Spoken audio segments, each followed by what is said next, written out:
Hi అండి, welcome back to Ammu cute channel. Today recipe వచ్చేసి సన్న కర్పూస రెసిపీ అండి. సో చాలా టేస్టీగా అండ్ క్రిస్పీగా వెరీ ఈజీగా అస్సలు ఆయిల్ పీల్చకుండా ఎలా చేయాలో చూసేద్దామండి. సో ముందుగా ఒక బౌల్ తీసుకుని అందులో 2 కప్పుల శనగపిండి తీసుకోండి. 2 కప్పుల శనగపిండికి 1 కప్ బియ్యం పిండిని తీసుకోండి. అందులోనే సరిపడా సాల్ట్, కొద్దిగా పసుపు అండ్ ఒక 1/2 స్పూన్ వరకు వాము పొడి, సరిపడే కారం వేసుకోండి. అదేవిధంగా బటర్ ఉంటే బటర్ వేసుకోండి, లేదు అంటే కొద్దిగా ఒక 4 స్పూన్ల వరకు కాచిన వేడి నూనె వేసుకోండి. వీటంతటిని బాగా మిక్స్ చేయండి చేతితోటి. సో బటర్ మిక్స్ చేయడానికి కొంచెం టైం అయితే పడుతుందండి. మొత్తం కలిసే విధంగా చేతితో బాగా కలపండి. బియ్యం పిండి వేయడం వల్ల మనకి క్రిస్పీగా వస్తాయండి. సో స్కిప్ చేయొద్దు. సో ఇది పొడి బియ్యం పిండి అయినా పర్వాలేదు, తడి బియ్యం పిండి అయినా పర్వాలేదండి. మార్కెట్లో దొరికే ఏ బియ్యం పిండి అయినా మీరు యూస్ చేసుకోవచ్చు. ఒకరండి ఈ విధంగా వేసుకుని బాగా మిక్స్ చేయండి చేతితోటి. అండ్ బటర్ లేని వాళ్ళు ఆయిల్ కొద్దిగా వేడి చేసి వేసుకోవచ్చండి.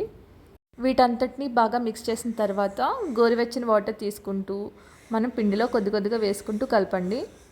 ఓకేనండి. సో చూసుకుని వేసుకోండి, ఒకేసారి వేసుకోకుండా కొంచెంగా వేసుకోండి, నేను చూపిస్తున్న విధంగాన. సో ఈ విధంగా వేసుకుని మొత్తానికి మనం ఒక పిండిని ఒక సాఫ్ట్ ముద్దలా చేసుకోవాలండి. చపాతీ పిండి కన్నా సాఫ్ట్గా ఉండాలండి ఈ ముద్ద అనేది. ఓకేనా, అప్పుడే మనకి జంతువులు అనేవి చాలా ఈజీగా అండ్ క్రిస్పీగా వస్తాయి.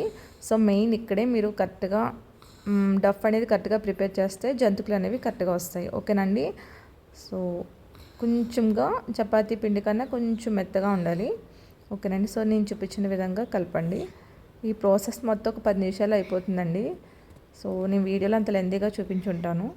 ఓకేనండి. సో ఈ విధంగా మిక్స్ చేసుకున్నాక మీరు వేపిండిని నానబెట్టాల్సిన పని లేదండి, వెంటనే మనం జంతికలు వేసుకోవచ్చు జంతికల మేకతోటి. సో కడాయి పెట్టుకుని ఫుల్గా ఆయిల్ వేసుకోండి. ఆయిల్ బాగా హీట్ అయిన తర్వాత మంటని లో ఫ్లేమ్లో పెట్టుకుని ఈ జంతికలు అనేవి వేసుకోవాలి.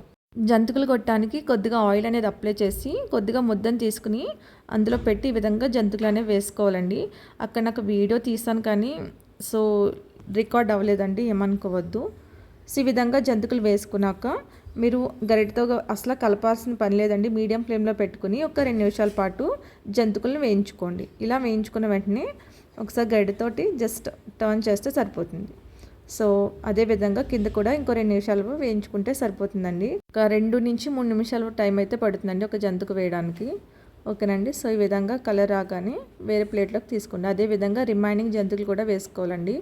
సో ఈ జంతికల మేకర్ వచ్చేసి నేను మీషోలో తీసుకున్నానండి, చాలా ఈజీగా వస్తాయి. సో మీరు కూడా కావాలంటే తీసుకోండి. అండ్ నెక్స్ట్ నార్మల్ జంతికల మేకర్ కన్నా ఇదైతే చాలా ఈజీగా వస్తుందండి. ఎలాంటి ప్రెషర్ అనేది యూస్ చేయాల్సిన పని లేదండి, సింపుల్గా వేసేసుకోవచ్చు. చిన్నపిల్లలకి ఈవినింగ్ స్నాక్గా మనం వీక్లీ వన్స్ ఇలాంటివి వేసుకోవచ్చండి. సో ఇవి వచ్చేసి మనకి ఒక 10 డేస్ వరకు నిల్వ అనేది ఉంటుంది. సో తప్పకుండా ట్రై చేయండి, చాలా క్రిస్పీగా ఉంటాయి, పిల్లలు కూడా చాలా ఇష్టంగా తింటారు. సో ఇదే విధంగా రిమైనింగ్ జంతువులు కూడా వేసుకోవాలండి. సో నేను చూపిస్తున్న విధంగా చూస్తున్నారు కదా, చాలా ఈజీగా వేసేసుకోవచ్చు అండి జంతువులు అనేవి. దీనికి ఎలాంటి షేప్ అనేది అవసరం లేదండి. సో సన్ కార్పూసే కదా, మనం వేయగానే అవి టచ్ చేయగానే బ్రేక్ అయిపోతూ ఉంటాయి. సో గొట్టంలో మనం ఫుల్గా పెట్టుకుంటే అదే ఒకేసారిగా మనం కడాయిలో వేసేసుకోవచ్చు అండి. దీనివల్ల మనం ఒక 5 స్టెప్స్లో జంతికలు అనేవి వేసేసుకోవచ్చు.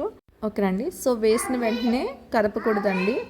ఒకసారి చూడండి, ఇలా అలా వేసిన వెంటనే మెత్తగా ఉంటుందన్నమాట. సో ఒక 1 or 2 మినిట్స్ తర్వాత మనం జంతికలు అనేది టర్న్ చేసుకోవాలి. ఓకేనండి. సో ఇవి వేడి తగ్గిన తర్వాతే మనం బాక్స్లో అనేవి స్టోర్ చేసుకోవాలండి. 10 డేస్ వరకు మనకి నిల్వ ఉంటాయి. ఓకేనా ఫ్రెండ్స్, ఫైనల్గా మనకి సన్న కర్పూస రెడీ అండి. వీడియో నచ్చితే లైక్ చేయండి ఫ్రెండ్స్, షేర్ చేయండి, సబ్స్క్రైబ్ చేసుకోండి. Thank you.